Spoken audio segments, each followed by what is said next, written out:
I invite you to close your eyes, put your hand on your chest, or raise your hand, whatever works for you.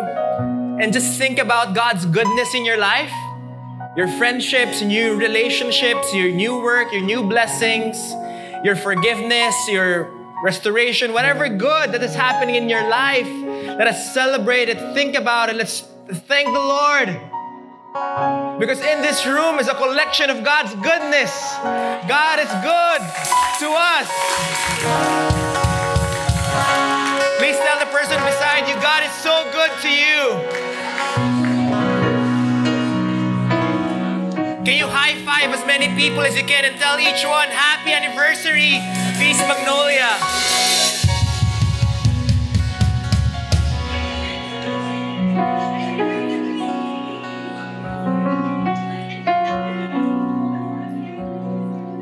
Welcome everyone to Feast Magnolia. Pwede ba mag-share before that, to everyone who came here for the first time, can you raise your hand? Just welcome you. If this is your first time to the feast, welcome. If you're beside one, please high five them, welcome them. Thank you so much. This is your home. After the feast, after the Holy Mass, kindly go near St. Joseph and Mama Mary. We have a special gift for you and we want to pray for God's blessings in your life. You know, this morning, God surprised me with an overflow. Ask me how. Last Sunday, naglalambing lang ako. Alam nyo, masarap siguro mag-discipleship na may coffee tayong, kasi awang-awa na tayo sa ating barista team. Kasi talagang minamanual brew nila lahat ng kape. Ang dami natin. Kung maganda sana may commercial grade coffee tayo. Tapos may coffee, tapos may pandesal, kesong puti, di ba? Ganyan, ensaymada. Kinalaban na natin si Mary Grace. Pero, you know, I was imagining that so that it will be easier for discipleship. And sinikreto nila sa akin, pagpasok ko ng cinema kayo na, surprise! May bago na tayong coffee machine. Thank you for our donors.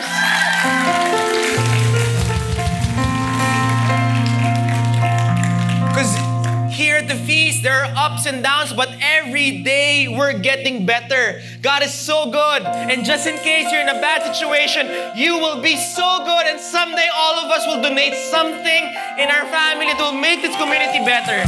Amen? Amen. So, let us pray our favorite prayer here at the feast. In the name of the Father, and the Son, the Holy Spirit. Amen. Today, I receive all of God's love for me. Today, I open myself to the unbounded, limitless, overflowing abundance of God's universe. Today, I open myself to God's blessings, healing, and miracles. Today, I open myself to God's Word so that I become more like Jesus every day. Today, I proclaim that I'm God's beloved. I'm God's servant. I'm God's powerful champion. And because I am blessing the world. In Jesus' name, amen. Thy word is a lamp unto my feet and a light unto my path. I think you should, the verse I'm going to read to you, maybe take note of it. Ask me why. Because in bad times and in good times, in all kinds of times, I want you to remember this Bible verse. Especially, pag dumating tayo sa panahon na lacking ulit. Because I know there's going to be a season of dryness in our life. Yes? But hold on to this verse. In 1 Thessalonians, it says, and may the Lord make your love for one another and for all people grow and overflow. Just as our love for you overflows. Bakit important? Bakit love? Abundance. Because where there is love, there is overflow.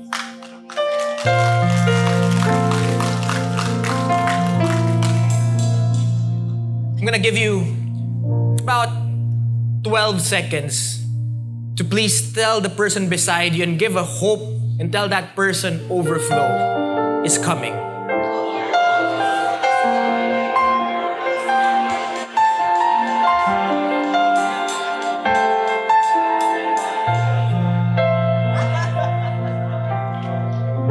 This whole feast, especially when we worship, go to Mass, I'm gonna invite you to pray for God's overflow in your life. And I think one thing that we can do to, parang shortcut. Can you say the word shortcut? Ask me how. I'm gonna ask you to think about people that you need to ask forgiveness from. Kaino ka hihingi ng tawad? Because God wants to bless you, but the problem is sometimes our hands are so angry. How can we beg for God's mercy? How can we ask if our arms are closed? And God wants to bless you with so many things, but if your hands are closed, how can God do a miracle? So, let us pray. I invite you right now to think about the people that you need to ask forgiveness from. Kaino ka hihingi ng tawad? Sino yung nasungitan mo? Sino yung nasigawan mo? Sino yung taasan mo ng kilay? Sino yung inopen mo yung message pero hindi mo nireplyan? Sino yung ginost mo, ginaslight, or chinismis mo? Sino yung mga taong kailangan mo hingan ng tawad?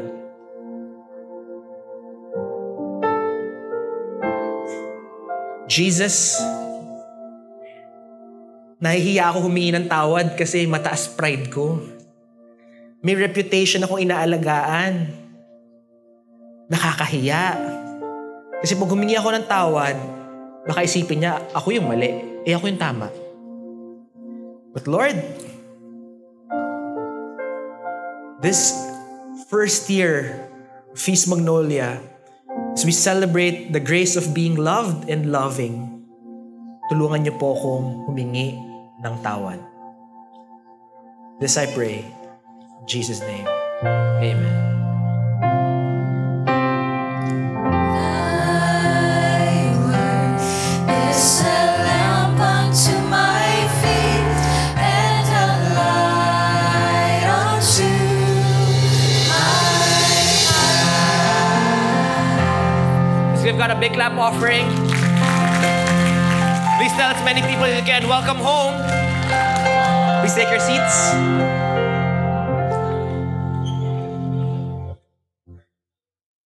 Meron akong gusto i-share sa inyo. Gusto niyo malaman? Are you sure? Okay. I want to start with this. I think obvious naman. Tumaba ako sa Amerika. Talaga. Grabe. Sumikip yung pantalon. The other day, maghahawak ako sa, hindi ko na mabuhat sarili. Hindi ako makapag-pull up. Bigat na bigat ako. Kasi grabe naman. Tignan mo yung, share some photos yung mga kinakain ko doon. Grabe. Taba, tamis, Di ba? Ang Pinoy, kahit saan makakain ka ng matabang pagkain ng Pinoy. So, talaga, grabe tumaba ako. Grabe talaga, ang taba-taba ako. Yun talaga, parang pagkita ko, taba ako. Ganyan, taba ako, talaga yan. And alam mo yung na-feel ko, kasi syempre nakipag-meet ka sa different relatives. Everywhere I go, sabihin ko, ayoko na kumain. Sabihin ng tao, ay, niluto ko yan ng 4 hours. Tapos nung sabi nung iba, ay, alam mo, nung sinabi mo, bro, pupunta ka sa Amerika, inisip ko na papakainin kita dito. Paano ko, di ba? Imagine yung mga pinsan ko, nasa Washington kami, -2 degrees. Alam mo, trip nilang dessert? Ask me what? Nag-ice cream kami. So, grabe talagang na-feel ko, grabe. Parang nila akong pinapataba. Tapos parang kakatayin nila ako. Alam mo yung ganun? Baboy na baboy feeling ko. So, I was feeling guilty sa lahat ng sweets na kinain ko. And dahil nga, alaminin ko na sa inyo, misaltik ako minsan. Okay, hindi lang minsan, madalas. So, to start my jet back, pagdating ko first, so dumating ako Tuesday, sabi ko kasi mag-workout na ako ng Thursday, medyo warm up. Pagdating ko ng Saturday, alam niyo ginawa ko? Ask me what? Tumakbo ako 18 kilometers. para mag-start na siya ulit. Tapos, para masaya din, may drama, tumakbo akong mag-isa. Wala akong music, wala akong podcast, wala akong pinapakinggan kung hindi lahat ng dark thoughts ko. Ganyan talagang madilim talaga siya. But you know what is my secret for running for about 2.5 hours na mag-isa? Ask me what? Hi, Mary. Mary, hindi natin pwedeng mag-talk, baby. You know what? My secret to running by myself? Ask me what? I would visualize a rosary. So parang visualize ko siya. Tapos with every decade, every Hail Mary, I was praying for you. I was praying for all your concerns. Kasi yung running, sacrifice yun, di ba? So I would sacrifice every step for your concerns, for the conversion of your loved ones. So yun lang, gusto ko lang yung konsensya na pinagdadasal ko kayo. So and nakapagod yun. So my secret is, I would take an energy gel every 6 kilometers. So 6, 12, 18. Parang ganyan. 0, 6, 12. So it's masarap pala, Asay pomegranate. Weird siya, pero masarap. Natapos ko, pagkatapos ko kumain, tuwa ako 18K. Naka 1,400 calories akong binurn. Kumain ako ng pancake. Wala din. And I would share, there was a time in my life I was unhealthy. Obese too, yung level of katabaan ko. Ayoko na magpakita ng picture. Binaon ko na sa limot yung part ng life ko ngayon. And every day I would wake up sad. And I would wake up sad, kakain ako dahil sad ako. Then I'd feel better, tas sad ako ulit. There was a cycle of sadness. But now I can run 18 kilometers on a Saturday, random. Actually, kanina nag-30K ako na bike ng 6 a.m. And I'm sharing this because I am now in a healthier overflow because I received God's love. Thank you. Amen. In your life, in every area of your life, I believe God wants to give you overflow. God has made me stronger, healthier, better, so I can serve more. Kaya ako naman inaalagaan yung sarili ko kasi gusto ko mag-serve ng tuloy-tuloy. Kayo, what is it in your life that you want to sacrifice? Because when you sacrifice something, God will do something as well in your life. Is it your comfort? Is it your ex? Na 20 years na kayong break pero iniisip mo pa rin siya? Kailangan natin ng healing ministry? So what is it that you need to offer to sacrifice? Because when you sacrifice something to the Lord, bukas yung kamay mo. Yes? Kasi may binigay kang nasa hawak-hawak mo eh. So when you give, there is opening. So what is it that you are gonna sacrifice for God's overflow in your life? So with that, let me start this talk and end this talk with stories of overflow by our Feast Magnolia feasters. Let me call on Jello, Hannah, and Raki.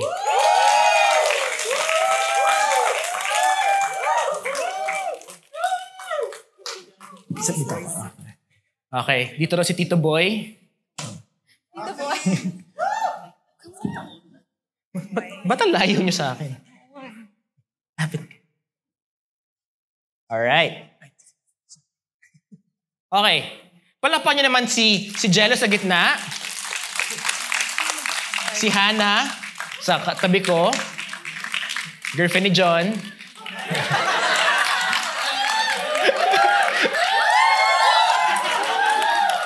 Si Raki, crush ni Myron.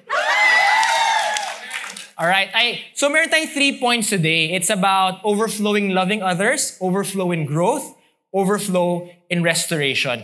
Medyo magbe-brief background ako tapos magpapakilala rin sila. Okay lang ba?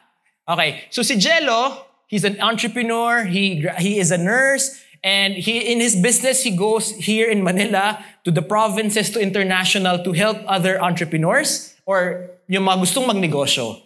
Yung ganyan. And then si Hannah nakakatuwa because I remember dati masungit lang siya sa Feast Green Hills nung college student siya. Hindi siya namamansin. Pero now she's everywhere in all feasts. Nagbabayan siya ng music ministry. You know, she unites people and helps a lot of ministries through her music. And she's a music teacher, singer, songwriter, and all of these things. Si Raki, aside from siya daw nang ligaw kay Myron. Joke lang. Si Raki is a professional photographer. She has her own photo studio, and at the same time, she pinakasingat na Feast Creatives photographer natin. She sings, she plays music, tapos ano pa dami niya ginagawa eh.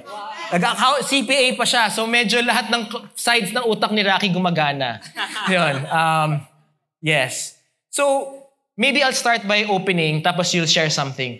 So si Jello, he'll share about the overflowing loving others. Nagkaroon siya ng problem with family and finances, relatives. Tapos now he's here. So maybe Jello, pwede mong simulan muna yung challenging yung MMK side. Ayun.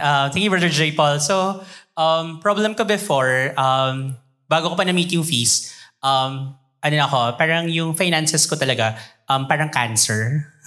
So talagang stress siya, problema. Tapos ako naman, longing ako lagi for love. Parang lagi ako parang longing for emptiness in my heart. Na kahit nagsisimba ako, parang ang lungkot-lungkot ko. Tapos kahit yung problem namin, family namin, hindi naman kami perfect. I mean, may mga brokenness, madami ring unchurched. Tapos like, ang challenge ko din, sabi ko, lagi akong looking for fullness in life. But yun, parang lagi ako na problema doon. Parang lagi akong looking for that. Tapos one time, searching lang din ako last year. Thankful ako kasi na-like ko yung Feast Green Hills. Tapos parang sabi ko, parang meron doon na nag-change, naging Feast Magnolia. Tapos sabi ko sa family ko, punta nga tayo doon kasi parang may feast ata doon. Tapos parang nagtanong lang ako, medyo nahiya pa nga ako. Tapos biglang, ayun na nga, hindi ko alam na meron palang Feast Magnolia pala dito sa Robinson's Magnolia. Tapos sabi ko, meron pala. Tapos nung nag-attend na ako noon, grabe lang yung overflow ni Lord sa buhay ko talaga. And totoo pala na parang, una nahihiya pa talaga ako kasi parang hindi ko sila kilala at all. And medyo, ganun, nagiging introvert ako kapag hindi ko talaga kilala yung mga tao. Tapos parang, nung yun nga, si Brother J. Paul parang nag-high five, tapos sabi niya, welcome. Tapos parang na-fill up na talaga ako ng love na nawe-welcome ka kahit bago ka dito. Tapos hanggang nag-a-attend, hanggang nag-overflow, what happened to me, kaya na-overflow ako. Dati broke ako, ang dami kong problema sa finances at sa career ko. But because of that, yung overflow ni Lord, yung sobrang na siya, para siyang talagang siksik-liglig umaapaw. Last year, parang 2024, yung mom ko and I was expanded our business in UK and nakapag-travel kami for 25 days and na-promote ako. Parang lagi lang ako nanonood, lagi lang ako nag-a-attend, pero dahil naramdaman ko lang yung pagmamahal ni Lord, na sabi ko, I want to bless this family na kung saan ako naka-receive ng love. Kahit nasa abroad o probinsya ako, lagi ako nanonood ng Feast Magnolia. Tapos one time, nakwento ko nga to kay, tapos nag-overflow din talaga ako. Tapos wala na, it run down. Tapos sinasabi lang nila sa akin, bakit blessed na blessed ka sa career mo? Bakit sobrang andami mong grabing nangyari sa business mo? Sabi niya, nag-yes lang ako kay Lord. Nag-yes ako sa love niya. Nag-yes ako, nag-attend ako ng Magnolia. Nag-yes ako na to be part of the family. Nag-yes ako kasi thankful ako. Kinulit ko pa si Brother J. Paul, pwede ba mag-light group? Sabi ko, paano ba yan? Ganyan. Tapos kininek niya ako and thankful. Nagka-run ako na extended brothers, si Brother RV, sila Leo, sila Fred. Kaya ako sabihin ko sa inyo, magpamahal kayo kasi mag-overflow talaga ilang areas ng buhay. Lahat ng areas ng buhay. Tapos, blessing din kasi yung love na natanggap ko sa Magnolia, nung New Year, pumunta kami ng province ng dad ko. Halos lahat doon, hindi naman nagcha-church or what. So nagbonding lang kami ng family. Yung mga kapatid ng daddy ko, mga 6 years na sila hindi nag-uusap at magkakagalit sila. Pero you know what, nung nag-celebrate kami, doon lahat, dahil sa overflow na yun, after 6 years, nagkaroon kami na happy family picture and nagkapatawaran dahil sa overflow na natanggap. Amen. So sabi ko, grabe talaga yung love na natanggap. And dahil dito, ngayon, dahil sa love na natanggap ko sa Light of Jesus, sa Feast Magnolia, sa Feast, I started my own Feast Light and I've been doing it already for 10 years. And ang goal ko talaga is to share the love of God sa iba-ibang tao. And dahil sobrang na-bless ako kila Brother J. Paul sa Feast Magnolia, ayan nga, so sabi nga nila, mag-yes. Sabihin nyo yes? Yeah. Ayan, nag-yes lang talaga ako, hindi ko naman din alam. So sobrang blessed, nag-yes ako kasi meron silang ginawa ngayon niya after sesh. Yan. So kapag may mga ganyang mga event or may mga happenings, may one time, may mga pang-single yung sa Forge, nag-attend lang ako, nag-yes lang ako, hindi ko naman din alam. Pero you know what, napansin ko, para sa mga single men, aapawin ka lang na aapawin ng pagmamahal. Tapos alam mo, overflow hanggang ngayon. Kaya nga naniniwala ako, sabi ko kay Sis Jerty kanina, anniversary overflow, parang let's expect Noah's flood right now and umaapaw. So, kasi yun yung nangyari sa akin, siksikliglig umaapaw. Tapos, ako masasabi ko lang talaga is just say yes to God's love. Magpamahal ka lang talaga. Yun lang, God bless my career, finances, family, and ministry. And ako, alam ko, parang kagaya nyo rin ako dati, attendee lang, but nag-yes kay Lord. Now, maging blessing and overflow din ng pagmamahal ni Lord sa other people. Amen. Thank you, Jello. Wow. So, overflow, grabe. Ikaw, Hannah, ano yung story of overflow and growth in your life? Not about that today. Hindi part yun. Well, I think it started when I had this identity crisis during the pandemic. I mean, I guess we all had that. Nung point kasi na yon, I've been performing and singing for 10 years of my life, since high school, college, and then after college, I joined this choir. I've been singing, joining competitions, singing international, ganyan. And, but it came to a point where hindi ko sure so nag-resign ako sa full-time job ko twice as a teacher. Kasi ayoko magturo, gusto kumanta. But, in the pandemic, God kept putting back that desire in my heart to teach. So parang, what is this? This is so weird. And I thought I had to choose between artist or teacher. But then God made me realize it's artist and teaching. It's singing and teaching. That these are both gifts from God that I have to embrace. And so, I started diving more into teaching, that I took a master's in music education. And then over the pandemic, and then in my journey of diving deep into this gift, parang God kept revealing to me why I had to do this, why I need to keep doing this. And it's because I remember this worship night we had with Feast Worship na nung nasa PETA pa, I think that was the first Feast Worship night na nasa nung pandemic. And then there's this part in the worship wherein the worship leader said na you're just gonna take this moment with God, and whenever you're ready, just sing. And then everyone in that room, isa-isang kumakanta. Until everyone in the room was all singing. And God whispered in my heart, everyone must sing. Because when we sing, we get to be in communion with Him. When we sing, we get to be like Him. In Zephaniah 3 verse 17, it says that God delights in us with joyful songs. Tapos na-realize ko, so singer pala si God. Kumakanta pala siya. And we are made in His image and likeness. And so we're made to sing. And this is what He wants, that we sing here on earth as much as it is a reality when we get to heaven. And when we sing, we get to access those tender places in our hearts, which are God's ownership, which are God's territory. And so parang sobrang na-mind blown ako na all my life, singing is just performing for me. But then it became so much more deeper when God showed me the why of it all. And so I was like, okay, so everyone must sing. And so in the pandemic, I started my journey as a voice teacher. I started doing online voice lessons with just close circles, friends from Feast, na once a week akong may student, tas naging twice a week may student, naging tatlong estudyante ko in a week, hanggang sa napuno yung schedule ko, puro estudyante. I started doing, nung lumuwag na yung COVID protocols and whatever, I started doing group voice lessons with this small group of kids.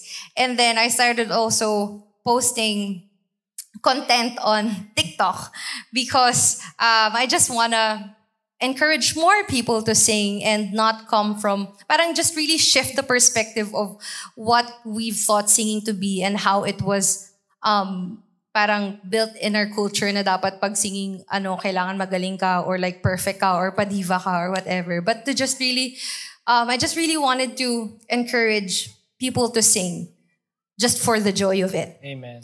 And so, I started posting TikToks, tapos nag-viral siya. And sobrang lang yung naging overflow nung inquiries ko on my voice lessons na one-on-one.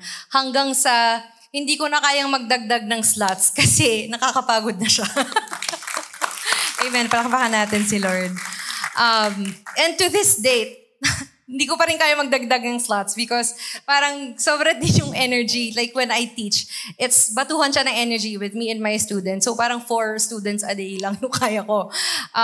And so I was thinking, like, how can I accommodate more students? Like, how could I love more students? How could I encourage more people to sing? And so I realized, light bulb moment, that, we have dance classes. Yung sa mga studio na merong mga 1-hour dance classes, na pupunta lang kahit sino, kahit di marunong sumayaw, tapos sasayaw lang sila. Sabi ko, ba't walang ganyan for singing? And parang I realized how singing has become so exclusive na kailangan, you go to this training, kailangan mag-audition. Well, those things are good. You have to enroll in a conservatory or whatever. But I think that as a music teacher or like as a voice teacher, I want to be a voice teacher that helps students discover and embrace how God designed them to be. And how God, or like, ano yung purpose ni Lord with singing. And to really just plant that joy in them. And so I started the vocal ensemble classes. Yay, sige, palapakan natin si Lord. The vocal ensemble classes, parang ganun siya. So 2 hours class, anyone can just enroll or like anyone can just come, beginner, non-singers, singers, anyone na it's just a one-time class na pupunta ka lang, ituturo ko yung parts, tapos kakanta lang tayo. Mag-enjoy lang tayo. And last year when I started that, parang medyo, trying to figure it out na minsan na-reach ko yung target number of students ko, minsan 10 lang sila. Yung gano'n. So parang ako medyo back and forth, push and pull. Pero parang I made a decision na kahit 3 lang yan or 5 lang yan na pumunta sa klase ko, I'm gonna love them. Amen. And I'm gonna encourage them to sing. And so I just kept going. I just kept putting out the classes until etong recent ones, December, etong January, when I started posting the registration for the classes this year, all classes are all sold out. All classes are full. Wala pang 11 hours nung pinost ko yung registration. And I already moved to a bigger venue so I could accommodate more students. Kasi yung cap ko 30 eh. So dinoble ko siya, ginawa kong 60 and moved in a bigger venue. And wala pang 10 hours, ubus na siya. So I had to open up another class and another class and another class because just the overflow of the students and yung uhaw nila to sing is just, it's there. And I want to be there for them. So, yeah. Ako yung generation ko, grew up na sabi, pag art life ka, walang pera dyan. Tapos one time, magka-chat kami ni Rocky. Sabi ko, grabe no, 950 per student. Tapos, 60 students. Tapos puno po lahat ng private niya. Grabe, daming pera ni Hana. Joke lang. No, I think wala namang BIR dito. Ina-account namin ni Rocky. No, just to add on that, I think I'm really grateful din na kasi last year, friendship ang puhunan. Like, lahat ng tumutulong sa akin, talagang friends lang who are available, nag-explain. But now, I'm grateful of this because of this overflow kasi I get to now pay the people who are helping me. Amen. So, hindi lang sa akin siya napupunta, but to everyone, to my team that helped me. All right, thank you. Guilty. So, let's last share. So happy to see you. Rocky, di ko na papahabain pa. Do you wanna share your story of overflow? So, hello. I think it was 2 years ago when I first started feeling this pain. So, akala ko before, simple injury lang siya. Kasi nangyari yun after namin mag-trampoline playground nung birthday nung pamangkin ko. So, after nun, may nararamdaman ako sa tuhod kong masakit. Pero parang kala ko lang siya. Simple injury lang na baka nasobrahan ako sa talon, ganun. Pero after 2 months, nagulat ako one day, hindi ako makalakad. 3 days akong hindi makalakad na kailangan pa akong buhatin ng husband ko para lang kapag CR. So, thank you. Ayun. And then after nun, nagsik ako ng help sa punta akong doktor, nagpa-check up ako. Binigyan nila ako ng muscle relaxant and pain relievers. And wala namang nakita nung time na yun. So akala ko baka talaga siya, injury. And then after a year, from time to time, nararamdaman ko siya and it keeps getting worse. So kala ko nung nagpa-PT ako, kala ko sciatica siya. Kasi buong yung nararamdaman ko is from my legs pababa. Hindi ako makalakad ng maayos. Tapos, walking hurts, sitting hurts, standing hurts. Tapos, so ano na lang natira? Higa na lang ako. Pero yun, mahirap din pati paghiga kasi hindi ko siya nai-straight. Parang nakaganto lang lagi yung ko. Tapos, ayun,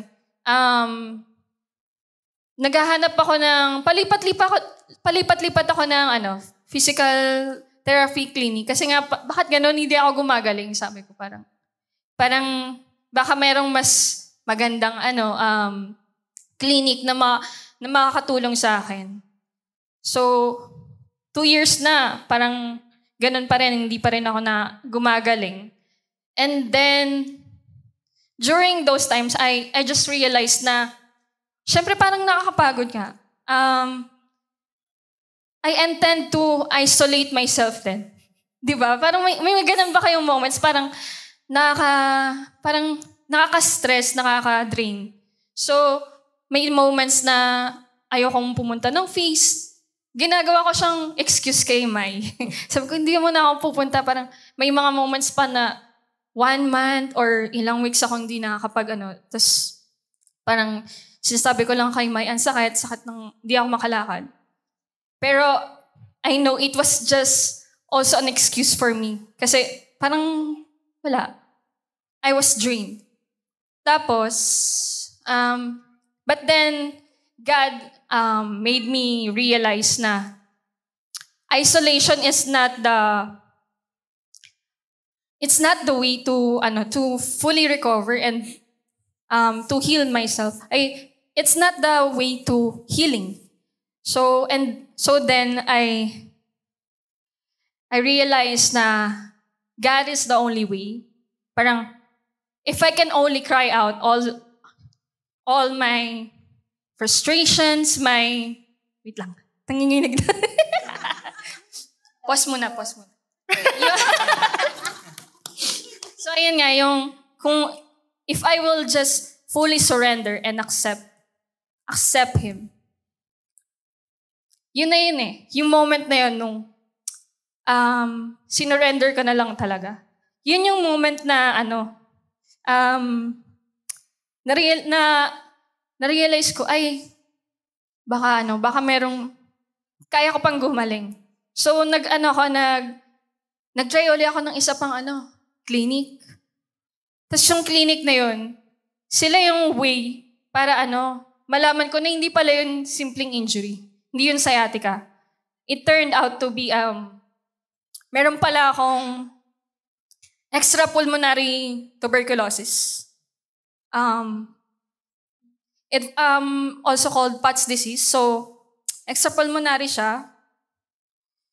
Yung spine ko yung, meron palang ganun. Yung spine ko yung may TB.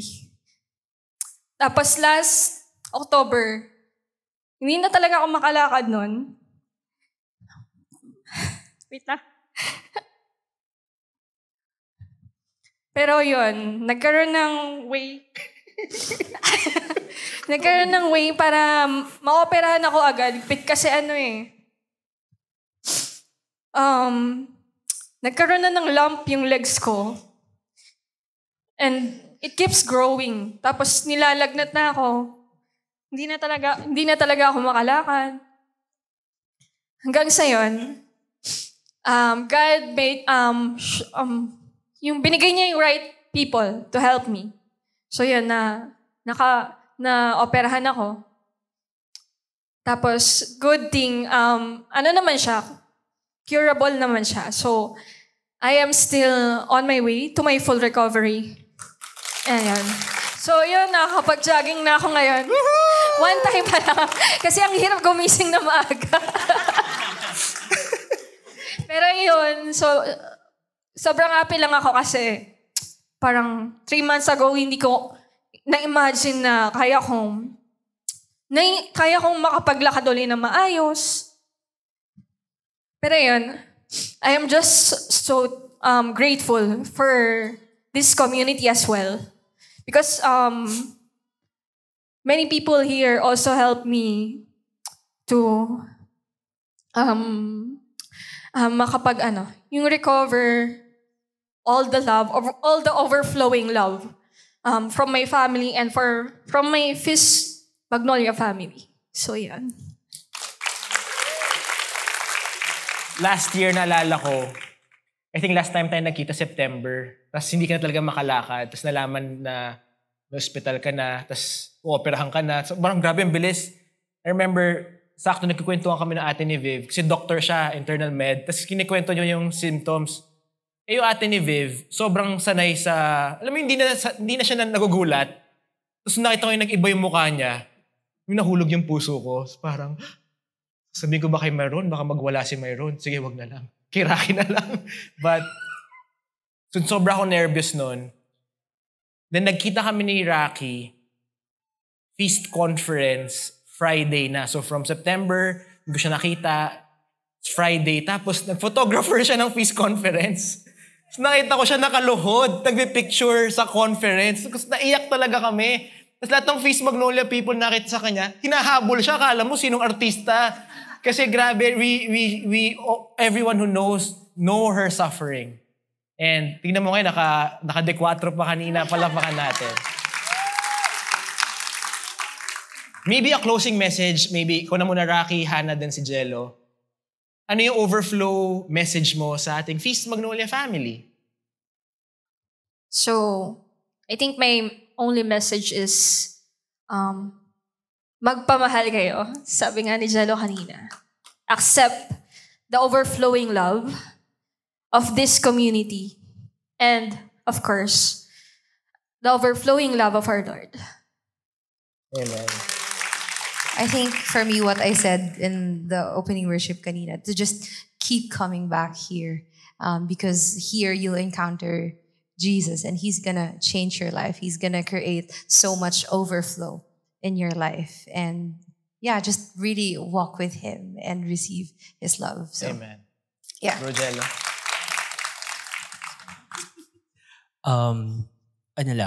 Just always say yes sa love niya. Yes sa mga taong magkoconnect tayo kay Lord. Yes sa being part of a family. Saying yes all the time. And as we say yes, we receive yung infinite love ni Lord. Yung mga excess baggages natin, mawawala at mawawash off na yun. And we will overflow of God's love and be a blessing to others. Siguro as we end today's talk, I'm gonna invite my co-shares. Let's pray for them. Because, bakit sila pray sa inyo? Ask me why. Because, ganito tayo eh. Kung sino nakaka-experience na overflow, siya tutulong sa ibang tao. Kasi minsan, pag ikaw naman yung kulang, yung ibang taong may overflow, siya tutulong sa inyo. Yun ang kultura natin. So, maybe I'll stand up. para maligpit ng prod. And then, can you all stand up as well?